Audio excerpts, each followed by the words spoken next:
안녕하세요, 애토미 가족 여러분. 인지심리학자 김경일입니다. 자, 나는 생각한다. 고로 존재한다. 인간은 생각하는 갈대다.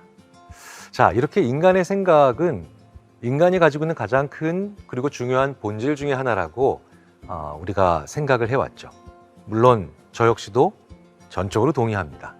이 지구상에서 과연 인간만큼 이렇게 생각이 깊고 그리고 많은 종류의 생각을 하는 그런 존재가 있을까라는 질문 앞에 저 역시 인간밖에 없다. 당연히 답입니다. 자, 갑자기 웬 철학자 흉내냐고요? 이제 심리학자로 한번 되돌아볼까요?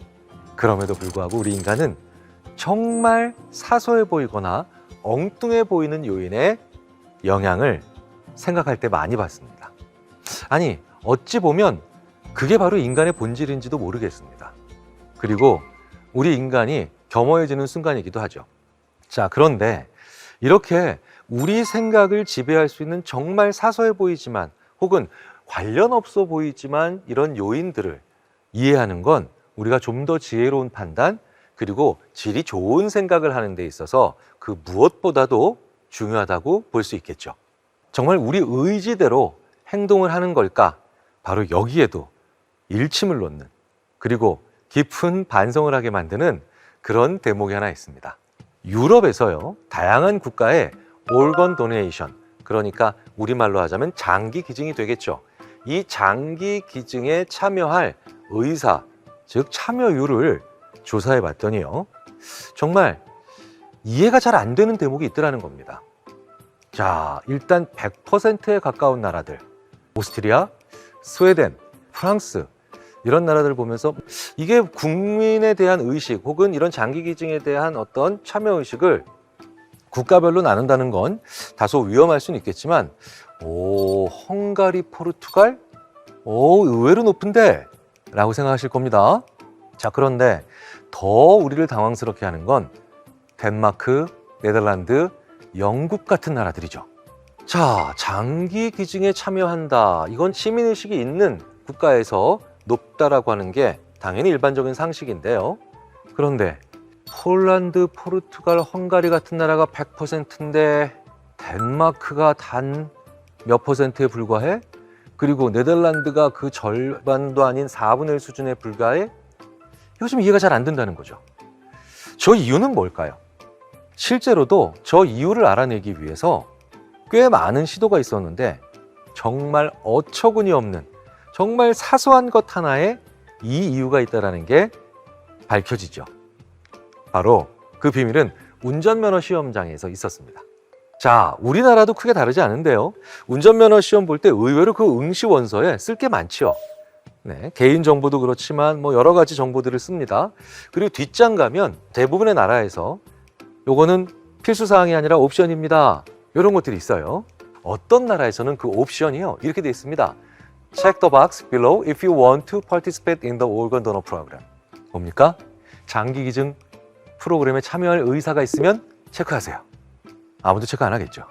그런데 이런 나라들이 있습니다. Check the box below if you don't want to participate in the organ donor program. 장기 기증 프로그램에 참여할 의사가 없다면, 즉 참여를 원치 않는다면 체크하세요. 자, 이 두 모두 사람들은 체크 안 하겠죠. 그럼 뭡니까? 이런 걸 디폴트 값이라고 하죠. 그러니까 거의 무조건 선택되는 값.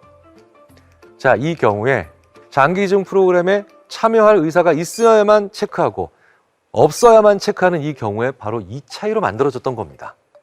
그러니까 우리가 가지고 있는 정말 고결한 가치나 아니면 중요한 의지가 있어야만 하는 행동들조차도 이렇게 사소하게 옵션으로 나서 그 옵션에 don't가 D-O-N, 이 T가 들어가 있느냐 아니냐로 결정이 되는 경우도 많다는 거죠.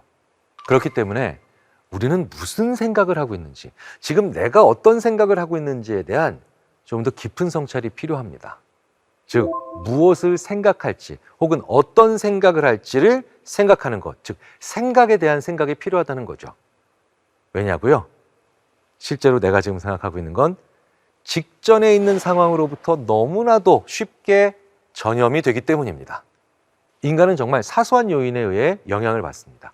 자, 그렇다면 이그노벨상 받은 예를 하나 볼까요? 이그노벨상이 뭘까요? 노벨상은 다 아실 겁니다. 이그노벨상은요, 최초에 노벨상을 패러디한 상으로 정말 익살스럽고 재미있는 연구, 이런 연구들에 주어지는 상이었는데요. 해가 거듭되면서 그저 익살스럽고 재밌는 걸 넘어서 정말 날카로운 통찰력까지도 우리로 하여금 가지게 만들어주는 정말 재밌고 유익하면서도 창조적인 연구에 주어지는 상입니다. 그래서 심지어 어떤 연구자들은 나는 노벨상 받는 것보다 이그노벨상 받는 게 더 행복해, 더 기쁠 것 같아 라고 얘기하기도 하고요. 실제로 상을 받는 장면에서도 이그노벨상 수상자들이 훨씬 더 뛸 듯이 기뻐하면서 상을 받죠. 심리학은 노벨상이 없습니다. 하지만 이그노벨상의 가장 핫한 분야가 바로 저희 심리학이죠. 이그노벨상 심리학상을 수상한 연구 하나를 보여드리겠습니다. 야구 방망이와 야구공을 합치면 1달러 10센트입니다. 방망이가 공보다 1달러 더 비싸죠. 공은 얼마일까요? 지금 10센트라는 생각을 하신 분들은 땡! 오답입니다. 얼마일까요? 5센트여야 되죠? 그러면 1달러 더 비싼 야구 방망이는 1달러 5센트고 이 5센트인 공과 1달러 5센트인 방망이를 합치면 1달러 10센트니까요. 아, 그렇구나. 이제야 그렇겠구나라고 무릎을 치시는 분들이 계실 겁니다. 자, 그런데 왜 우리는 굉장히 많은 수의 사람들이 10센트라는 오답에 빠질까요? 지금 문제에 10센트가 와 있으니까. 그러니까 1달러와 10센트가 있으니까 1달러가 더 비싸다. 그러니까 그냥 1달러 10센트에서 1달러를 빼버린 거예요. 그렇게 계산하면 안 되는데도 불구하고. 그러니까 이 문제는 쉬워 보이지만 사실은 곰곰이 생각해야 되는 문제입니다. 그런데 우리는 별 생각 없이 그냥 이 10센트라는 오답을 내놨죠. 심리학자들은 이런 문제를 심사숙고하지 않고 깊게 생각하지 않고 대충 생각한 사람들이 빠지는 그런 함정들이라고 분류합니다. 자, 그런데 이 연구가 왜 이그노벨상을 받았는지 그 이유를 보겠습니다. 이 문제의 정답률을 올리는 방법이 있다는 거예요. 방금 전에 김 교수 당신이 얘기했잖아. 심사숙고하라며. 하지만 굉장히 많은 경우에 상대방이 나에게 심사숙고하세요 라고까지 당부하진 않잖아요. 그럼 어떤 방법이 있었을까요? 이렇게 흐리게 인쇄하면 됩니다. 자, 이러면 어떻게 볼까요? 야구 방망이와 야구공을 합쳐서 1달러 10센트. 방망이가 공보다 1달러 더 비싸. 아, 공은 얼마일까? 느리게 읽죠. 그런데 심사숙고하는 건 느린 거잖아요. 놀랍게도 빠르게 읽을 수 있기 때문에 직관대로 그냥 가고, 폰트의 색깔이 흐릿하기 때문에 어쩔 수 없이 직전의 상황이 느리게 읽을 수밖에 없으니까 다음에 답을 만들어내는 생각이 심사숙고가 된다는 겁니다. 더 놀라운 건 이 연구를 실제 수행했던 UCLA의 다니엘 오펜하이머 교수가 더 절묘한 실험을 해봤죠. 선명한 폰트로 인쇄되어 있지만 어쩔 수 없이 느리게 읽을 수밖에 없는 분들, 바로 난독증을 가지고 계신 분들이죠. 난독증이라는 게 뭘까요? 바로 읽기 어려운 증상이죠. 난독증을 체험해 보시려면 A4 용지를 하나를 동그랗게 말아서 이렇게 길게 만드시고 난 다음에 이렇게 눈을 갖다 대시고 그 반대편 끝을 이렇게 읽으셔야 되는 텍스트에 맞춰놓고 움직이시면 됩니다. 정말 답답하게 읽으시겠죠. 그리고 느리게 읽으실 수밖에 없게 되겠죠. 일종의 난독증 체험입니다. 난독증 환자들께서는 선명하게 인쇄된 저 문제를 정상인들보다도 잘 풉니다. 왜? 어쩔 수 없이 심사숙고하셨으니까요. 그래서 이 연구는요, 말콤 글래드웰이라고 하는 정말 잘 알려진 칼럼니스트에 의해서 다윗과 골리앗이라고 하는 책으로 출판됐고, 그리고 이 책은 정말 그야말로 월드 베스트셀러죠. 그런데 이 다윗과 골리앗에서 심지어는 우리가 핸디캡이라고 생각해왔던 혹은 나의 장애라고 생각해왔던 무엇인가가 오히려 정상인이라고 생각되는 사람들보다 무언가를 더 잘할 수 있게 만들어주는, 이제 장애와 핸디캡이 아니라 역량이 될 수 있다는 얘기를 절묘하게 보여주면서 우리 모두가 다윗으로 가야 되지 않겠느냐라고 하는 의미 있는 제안을 하는 그런 내용으로까지도 연결이 됩니다. 우리는 말 그대로 의외의 요인에 이렇게 영향을 받죠. 자, 그렇다면 이 의외의 요인 중에 가장 중요한 건 뭘까요? 바로 우리의 체력입니다. 의지력의 재발견. 심리학자라면 모를 수가 없는 정말 세계적인 석학 플로리다 대학의 로이 바우마이스터 교수는 윌파워, 우리말로 의지력의 재발견이라는 책으로 유명한데요. 로이 바우마이스터 교수는 이 책에서 의지력이라고 하는 게 얼마나 믿을 수 없는 것인가에 대한 이야기를 하면서, 그러니까 포기하라는 얘기가 아니라 우리로 하여금 얼마나 더 센스 있는 사람이 되어야 되는가를 역설합니다. 자, 가끔 축구 중계방송 보실 때 이런 중계방송 들으신 적 있을 겁니다. 자, 전반전에 우리 선수들 열심히 싸웠습니다. 혼신의 힘을 다해 경기에 임했습니다. 후반전이 됐습니다. 자, 이제 체력은 바닥났습니다. 뭘로 싸우라 그러죠? 그 다음엔 정신력으로 싸우라고 합니다. 의지력이죠. 그런데 이건 저희들이 연구해 본 결과 불가능합니다. 왜냐고요?